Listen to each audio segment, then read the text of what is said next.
Imagine standing atop the world, on the towering pinnacle of Mount Everest, a dream that sparks both wonder and challenge. It's a dream we've all had, gazing at those breathtaking heights. But reality hits hard. Everest isn't a summit meant for everyone. As more adventurers tackle this towering goal, some have fallen to its immense power. The journey is as tough as it is inspiring, and not all who dare can conquer. Today, we're delving into the untold story and unveiling the flip side of Everest, the one that demands caution and respect. We're about to uncover the 7 reasons why you should absolutely not climb Mount Everest. So, buckle up as we unveil the reality behind this towering ambition. But before we begin, be sure to smash the like button and subscribe to never miss out on any of our videos. More than 300 people have died attempting to reach the summit of Mount Everest, with countless more injured. Yet the dangers begin well before trekkers even reach the base camp. The most common way for hikers to reach the area is to fly to the tiny Himalayan settlement of Lukla, 9,383 feet above sea level. Picture this, an airport nestled amidst towering peaks, perched at the edge of a cliff. Hailed as the most dangerous airport in the world, Lukla presents a number of challenges that makes every landing and takeoff a heart-pounding expedition. With a runway that's just around 1,500 feet long, Lukula Airport barely leaves room for error. To put that in perspective, the standard runway length is around 10,000 feet, which makes Lukula's runway almost 10 times shorter. The airport's location in the Himalayas means that weather conditions can change in the blink of an eye. Thick fog, sudden gusts of wind, and unpredictable cloud cover can turn a routine flight into a white-knuckle affair. In fact, the airport often has to shut down due to bad weather, leaving travelers stranded or anxiously awaiting their chance to fly, sometimes being stranded for days or a week. If a pilot overshoots the runway during landing, there's no go-around option. It's a one-shot deal. Likewise, during takeoff, there's no room for a gradual acceleration. Planes have to reach takeoff speed in a hurry to avoid plummeting off the cliff's edge. Acute mountain sickness is one of the most challenging aspects of any high-altitude peak climbing adventure. It is quite evident in the Mount Everest expedition as well. Climbers get affected as there is less oxygen and air pressure in the atmosphere.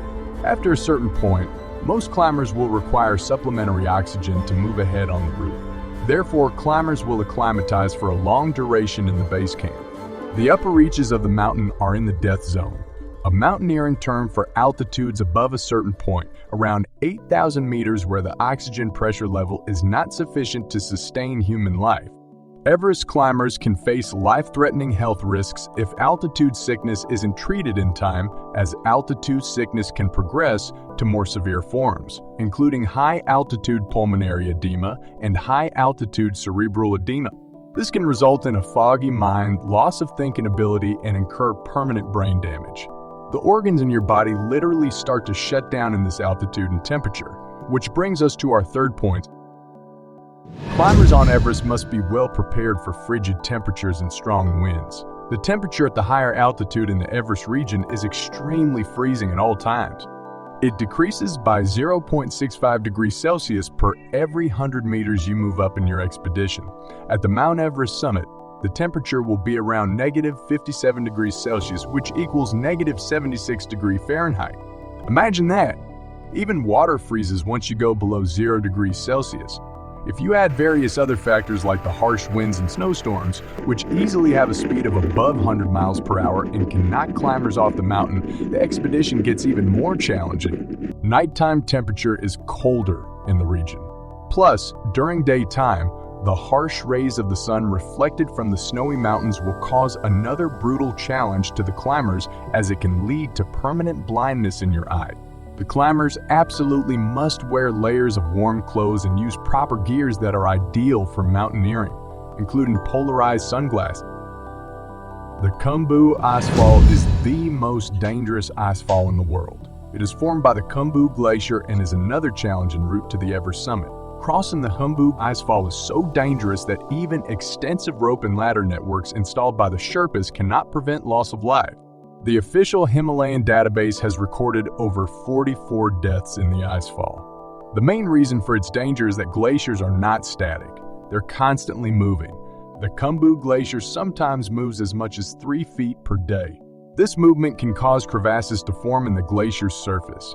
Crevasses are deep cracks that can be hidden under layers of snow, making them difficult to detect. Falling into a crevasse can lead to serious injury or even death.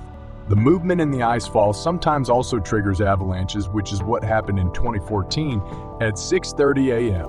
when the climbers were preparing the route through the dangerous icefall for the spring climbing season. An avalanche engulfed them. 16 Nepalese climbers were killed by the avalanche in the Kumbu Icefall, and only 13 bodies were ever recovered. At the summit of Mount Everest, at 8,850 meters, there will be approximately 33% of the oxygen that is available at sea level. That's like climbing upstairs and only getting 1 out of every 3 breaths. Imagine that. As a response to low oxygen levels, the body increases its respiratory rate to try to deliver more oxygen to the tissues. This can result in shortness of breath and a sensation of breathing more rapidly than usual, and insomnia, which will render you unable to rest properly and power up for your next day. Human body can adapt to higher altitudes through a process called acclimatization. Over time, it produces more red blood cells to help carry oxygen and increases the number of tiny blood vessels to improve oxygen delivery. However, even with acclimatization, the body never fully compensates for the reduced oxygen levels at extreme altitudes. Some people in the past have even dared to venture out to Everest without supplemental oxygen. While there have been some rare successful feats, usually most of them face the same fate. The mountain conquers them. Not realizing the extreme demands of the Everest summit expedition, a lot of people recently have decided to take on Everest on a whim, even making it one of their first few mountain ascents.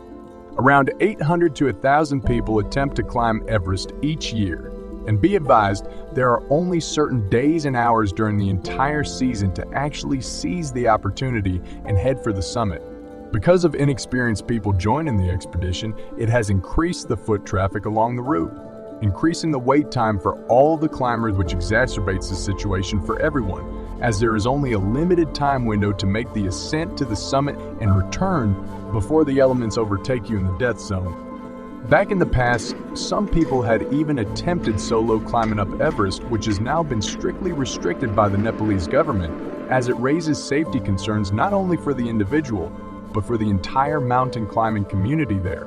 You should know that most of the people train for at least a year and also summit some other 7,000-meter peaks before attempting Everest. Now, moving on to the 7th point. Although there are still many reasons not to climb Everest, I'll briefly explain 3 more reasons why it might not be a good idea. Firstly, the cost of an Everest summit expedition is extremely high.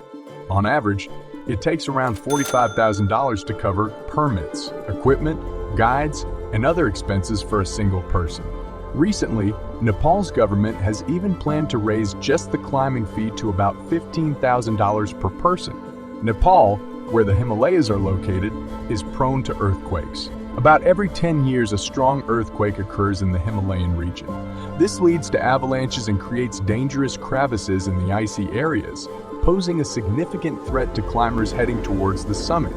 In 2015, a powerful 7.8 magnitude earthquake struck the Himalayas, causing extensive damage to the region. This earthquake triggered a massive avalanche on Mount Everest, resulting in the tragic death of 22 individuals. This incident stands as the deadliest on record for the mountain. Lastly, the uppermost part of Everest, known as the death zone, lacks any feasible assistance. Helicopters can't reach the top for rescue missions due to the thin air, which prevents the helicopter blades from generating enough lift. Even your companions and family members would be unable to help you at that high altitude, as any rescue attempt would likely be fatal. Do you still want to climb Mount Everest? Share your thoughts in the comments. That's it for today. If you enjoyed the video, remember to subscribe for more. Stay safe, and we'll have another video coming soon.